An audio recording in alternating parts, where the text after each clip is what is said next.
Good evening and welcome to tonight's Monday Night Live, all about imposter syndrome and a particular trait, a particular issue that you may be struggling with.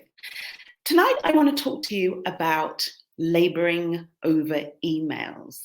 Now, laboring over emails is something that I come across all the time, and I hear so many of you are struggling with secretly, quietly, spending ages and ages drafting, rewriting emails, even the most simplest of emails, out of fear of getting it wrong. So that's today's topic, and I want to talk about its connection to imposter syndrome, how it's holding you back, and most importantly, I want to share with you some practical tips about what you can do to improve this. For those of you who don't know me, my name is Caroline Flanagan. I am the coach who works with lawyers with imposter syndrome. I help you stop overthinking, stop the overworking, so that you can perform at your highest level and get the recognition that you deserve. So to today's topic then, laboring over emails. What do I mean by that? Well, I mean anything that is excessive in how you approach your emails. Whether you are taking far too long to write even the simplest email, or if you just have that habit of constantly correcting, changing, rewriting, being super nervous about pressing that send button. It's super common. I know this because it's something I used to do so much. Even the simplest email could sometimes have taken me 20 minutes or so. I would drive myself absolutely insane with the need to make those emails perfect, the fear of getting something wrong, of phrasing something in a way that might make it seem like I was stupid or I didn't know what I was doing. Of course, my imposter syndrome coming up. And that, of course, is why this is so important. Laboring over emails, spending a little bit longer on them or a lot longer on them than they deserve and their importance warrants, may not seem like such a big deal. Maybe you've been kind of secretly getting away with it all this time, but it speaks volumes about how you are showing up in your work generally. There's an expression, I don't know if you've heard it, it says how you do one thing is how you do everything. So if you're showing up to something like emails from this place of what often drives that need to make it perfect, the need to correct and edit, from a need to, for it to be cover for your imposter syndrome. If that's how you're showing up to your emails, then it can be how you're showing up in your work as well. What it tells me about what's going on in your brain is that something there is telling you you're not. There's some form of not enough, some form of not either knowing enough or being experienced enough or not having the right skills.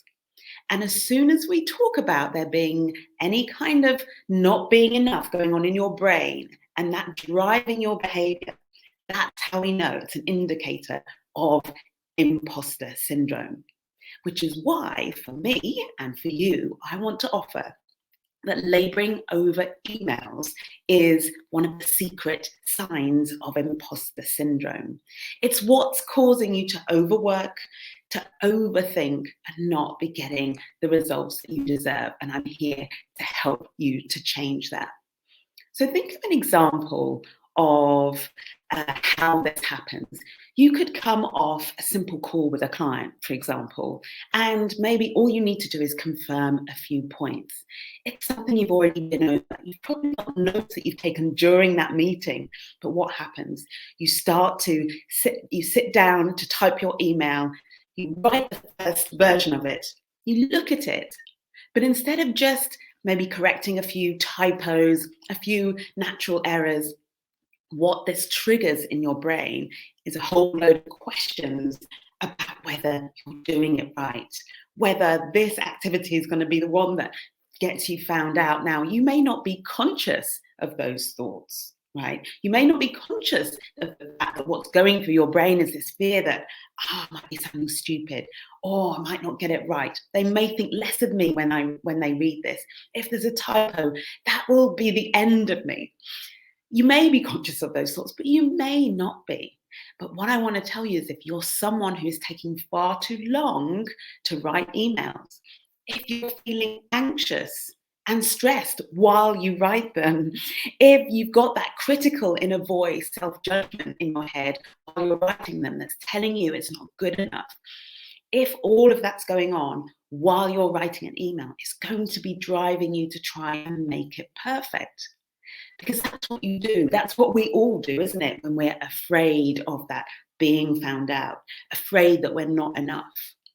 We think the problem is ourselves.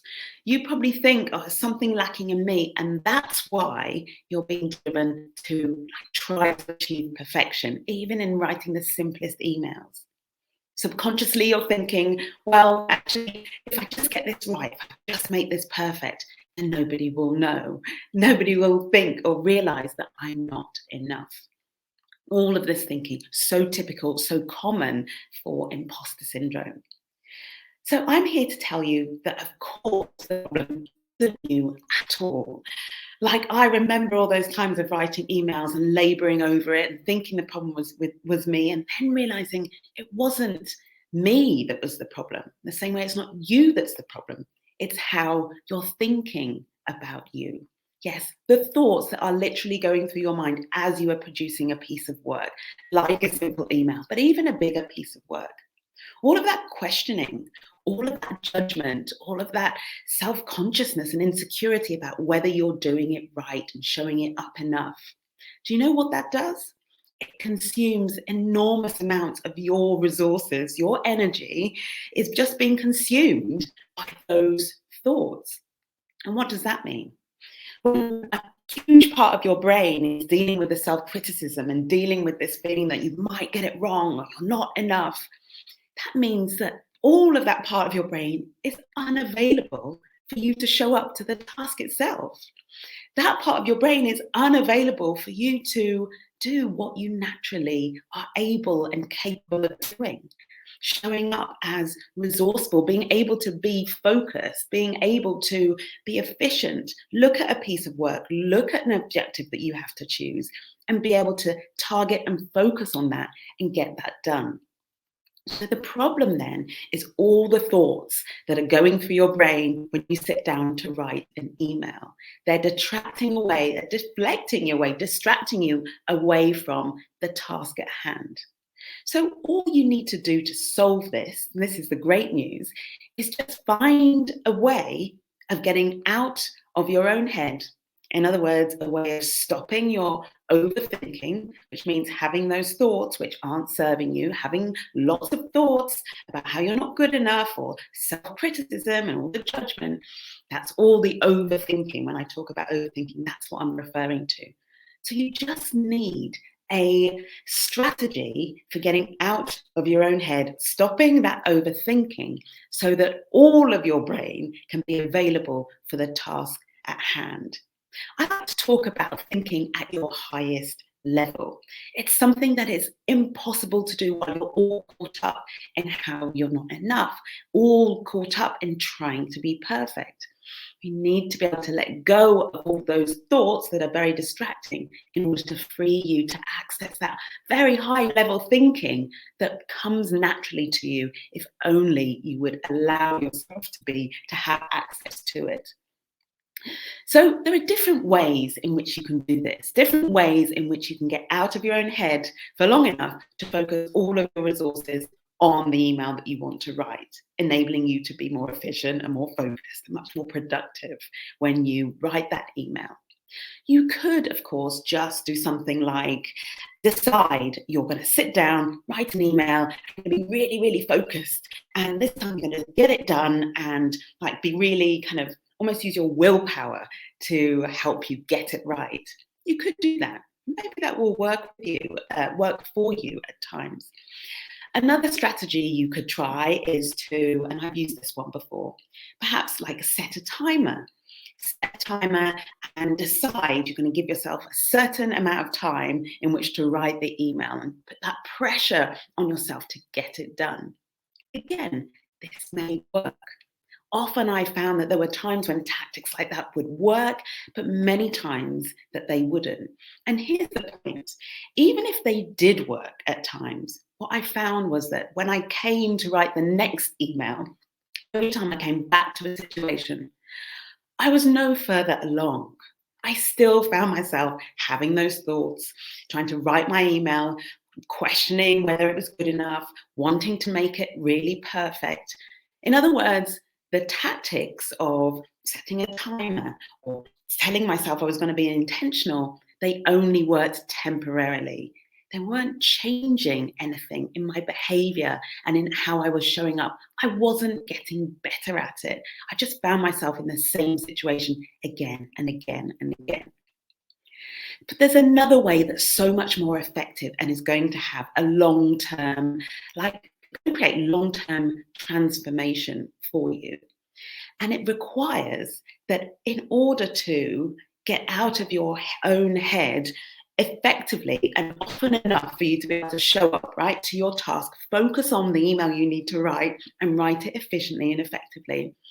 It requires that you have that skill. It becomes an actual skill set to recognize when your imposter syndrome is triggered, you're in your own head, there are all these negative thoughts going around, and to be able to then get out of your own head and get into the state where you can be 100% focused on what you're doing. So what I'm saying is you don't need a tactic to stop laboring over your emails. What you need is actually for it to become a skill, and for it to be a skill that you are so good at, it becomes who you are. It becomes second nature. You can do it on demand.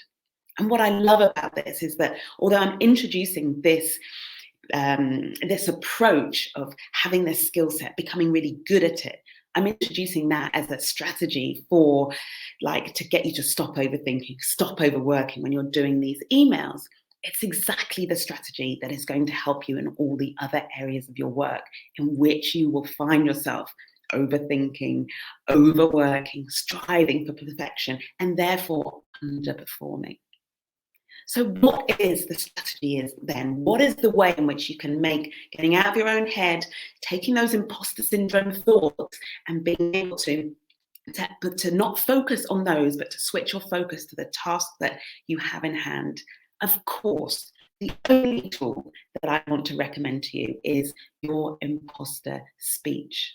Now, for those of you who are new to my work, the imposter speech is a tool I created that helps you to take your imposter syndrome, all those thoughts, all that overthinking, all those fears about not being enough, not being good enough, not knowing enough, not having enough experience, to take the situations in which that happens and turn it into an opportunity for you to, I like to say, connect with your most capable self, right? An opportunity to show up as who you really are, your most capable, your most unique and valuable version of yourself. That's what the imposter speech does. And there are two elements to it that make it so incredibly effective. But one is the process. It's a full 5-step clear process that what it does is it proves to you how valuable and capable and resourceful you are. It proves it to you. We dig out, we get the evidence for it. We look at everything about you. We turn you over. I like to say that imposter syndrome is a puzzle you need to solve. And it's literally the work of looking at those various pieces of the puzzle, putting them all together as proof of how valuable you are. The second incredible power of the imposter speech is the actual speech itself that we create. So it becomes a speech that you literally get to pull out of your pocket. I like to call it a portable tool. It's practical, it's portable. You can carry it around with you everywhere. And you bring it out in any situation where your imposter syndrome is triggered. So to today's topic, whenever you find yourself laboring over an email, or better still, if you know you're someone who labors over email, you try to make it perfect, no matter what its contents are, then you are someone who can pull out your imposter speech at the beginning to get yourself out of your own head, away from those negative, undermining thoughts that I describe as overthinking, and to free you up actually to focus on the task in front of you, to access your higher level thinking and bring all of your resources to the task at hand. Now, if you have been through the imposter speech process with me, if you know the tools, maybe you've worked through all the imposter speech process in the book, Be the First, then fantastic. You may already have your speech, in which case, please go out, start to use it, start to practice it. Remember, that practice point is so important. We're talking about building a skill, remember. That's how you can turn imposter syndrome into a strength. When you acquire the skill, or whenever imposter syndrome is triggered, you're able to seize that as an opportunity to step into your most powerful and capable, valuable self using your imposter syndrome. And it becomes like your superpower. I love to describe it like that, that you can use to rise to any challenge, right? To prepare you for any task that lies ahead. So maybe you already have your speech. But even if you don't, I still want to share with you some very practical ways of creating a similar effect. Not as powerful as having the speech itself, but some questions that I want to encourage you to perhaps ask yourself that's going to help you show up to your emails when you sit down to write them from the perspective of getting out of your own head, out of that negative thinking, and making sure that all of your brain is available for the task at hand.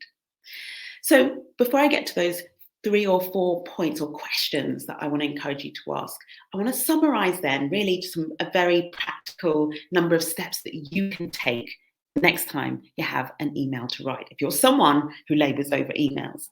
Number 1, the first thing to do is start to observe what's going on. I encourage you to become hyper aware of what's going on in your brain when you sit down, you're writing an email, and you start deleting it and rewriting it and correcting it and editing it and changing it over and over and over again, trying to make it perfect.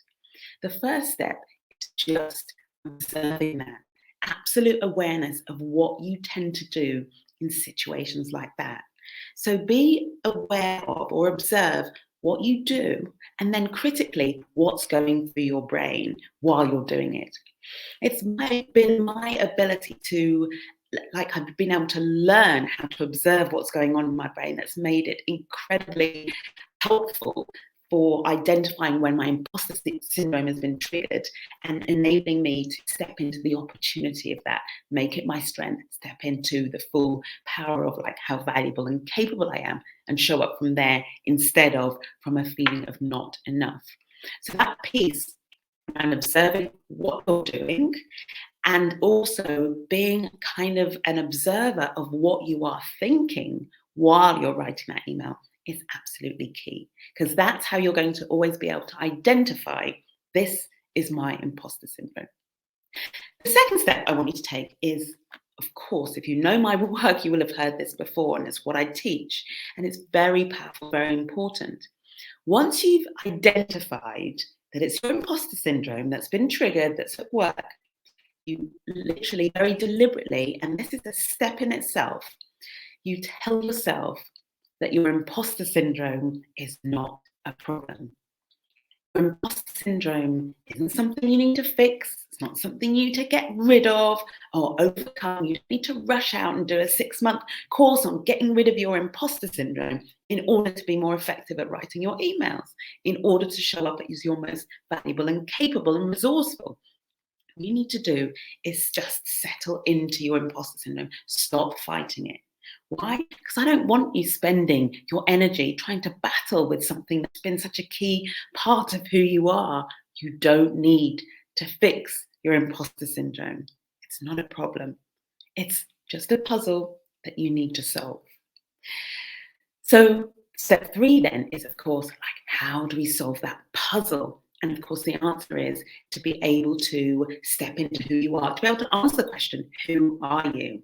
That's what I created the imposter speech for. It's about being able to identify those qualities that you have and tell you you are exactly the right person to be writing this email. You are in exactly the right place. You are here writing this email for a reason. And also the fact that really writing the email, it's not really about you. It's about what you're here to do. It's about the work that you're doing and what you're trying to achieve. It's bigger than you in the sense that it's not like the sum of your identity. That is something completely separate to the work that you are doing. So, step 4, then, and this is a particularly for you if you haven't got your imposter speech yet. If you haven't, I highly recommend that you think about putting one together. I have written the process out in the book, Be the First. You can also find it in the Imposter series on the Caroline Flanagan podcast. You can also find it on Facebook in the Imposter Speech Facebook group. So if you haven't got an imposter speech, I wholeheartedly encourage you to get one. But in the absence of that, there are still a few questions that I want to recommend that you ask yourself to get yourself into that proper state where you can write emails much more effectively and efficiently. So you're there, you've observed imposter syndrome, you've told yourself it's not a problem, you've reminded yourself it's just a puzzle you need to fix, and this is an opportunity to step in to, well, your real power. I love calling it that. Operate from your highest level. Here's how you do that. Here are the kinds of questions that you would ask yourself from that higher level of thinking. What is it that this email needs to do? What do I need to achieve here? How long do I want this email to take me? If I knew exactly how to write this email, what words would I use? If I knew I was the perfect person to write this email, how would I write it? That kind of thinking, that kind of focus on the task that takes you away from all the drama of how you're not enough and puts you into the full focus of what you need to do, how much time you're going to give yourself. And it's not about setting a timer, it's about doing all of those actions from a place of I'm operating at my highest level. They're just some examples of the kinds of questions that you could ask yourself in that moment to help you be really focused. It's like if I was really focused right now on this email, what would I write? If I needed to be really efficient right now, how would I approach this? Yeah. And one of my favorites, if this were easy, what would it look like? Those are just some examples of the kind of questions that your higher brain is capable of asking and answering every time you sit down to do a piece of work, every time you sit down to write an email. When you allow your imposter syndrome to be triggered and go into overthinking, overworking mode, you don't have access to that higher level thinking.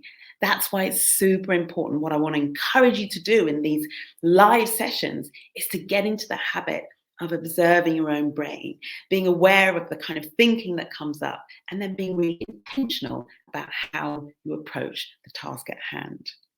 So I hope you found that useful, interesting. Let me know, are you someone who struggles with writing emails? Do they take you longer than they should, given the complexity, given the content?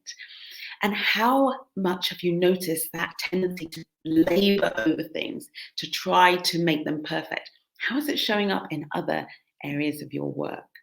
And it's on that note I want to end. This isn't just about helping you to be more efficient or more productive when you're writing emails. This is about how you're showing up to your work as a whole. Get this right. Start with your email. Start to learn that skill. Make yourself practice it so much that you become so good at it. It becomes part of who you are. And you're going to be showing up to all of your work from that higher level of how resourceful and capable and valuable that you are. You'll have access to that on an ongoing basis, on tap, on demand. That's how I love to describe it. I'm Caroline Flanagan. Thank you so much for joining me. I appreciate you. Any comments you want to share, I'd love to see them. If you want to take this further, there are so many ways you can do this. Come over to Facebook. Join the Imposter Speech, Imposter Syndrome Facebook group where I appear with these live sessions, but also I'm available to answer any of your questions completely free of charge. If you're not a lawyer, don't worry, you're very welcome to join that group. This is incredibly valuable for you as well. Option number 2, sign up to my newsletter. I talked today about the secret sign of imposter syndrome number 2. There are many, many more to come. Make sure you don't miss a single one of them by going over to carolineflanagan.com forward slash imposter speech, I think you could add. But even just carolineflanagan.com is going to take you to a place where you can actually download my free guide on those secret signs of imposter syndrome. I have to say it is amazing, full of interesting secret signs that some of which you'll know about, but many of which you may not have considered. So I want to encourage you to go on over to my website, get your free guide, and sign up to the newsletter in the process. That's it from me tonight. Thank you so much. I hope if you're watching this on the replay, hope you found it useful. Let me know your comments. I look forward to seeing you, well, about this time next week. That's it for now. Bye.